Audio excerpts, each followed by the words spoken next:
للہ رب العالمین والعاقبۃ للمتقین والصلاة والسلام علی سید الانبیاء والمرسلین اما بعد فاعوذ باللہ من الشیطان الرجیم بسم اللہ الرحمن الرحیم الصلاة والسلام علیک یا رسول اللہ وعلی آلک واصحابک یا حبیب اللہ۔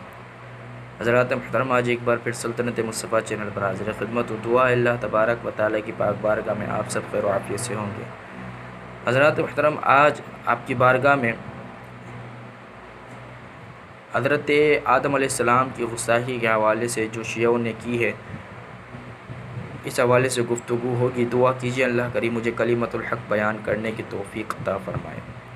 حضرات محترم، شیعوں کی طرف سے حضرت آدم علیہ السلام کی گستاخی اور اہل تشیع کی یہ صحیح روایت ہے۔ رافضیوں کے نزدیک حضرت آدم علیہ السلام معاذ اللہ ثم معاذ اللہ نقل کفر نباشا، معاذ اللہ حضرت آدم علیہ السلام کافر ہیں، العیاذ باللہ۔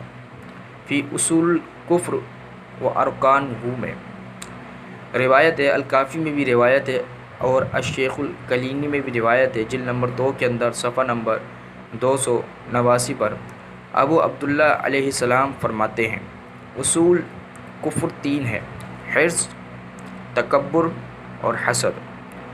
بہرحال حرص بے شک آدم علیہ السلام نے کی جب انہیں درخت سے روکا گیا تھا۔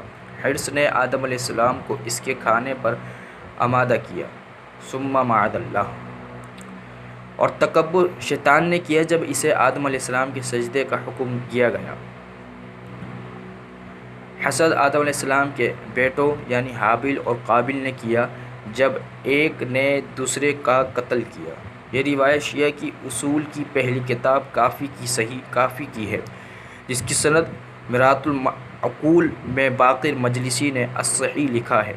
بحر الانوار میں بھی اس کو روایت کیا، العلامۃ المجلسی میں بھی اس کو روایت کیا، اور اس کے علاوہ موسعۃ احادیث اہل البیت میں بھی کیا، الشیخ ہادی النجفی میں بھی اس کو روایت کیا، میزان الحکمہ میں بھی کیا، اور محمد الرشید شہری میں بھی کیا، مستدرک سفینۃ البحار میں بھی کیا، اور دیگر کتب اس کو روایت کیا۔ ثم معاذ اللہ، اہل تشیع کے رافضیوں کے جو عقائد ہیں، اللہ تبارک و تعالیٰ ان سے ہمیں محفوظ فرمائے اور ان سے ہم سب کو خلاصی عطا فرمائے۔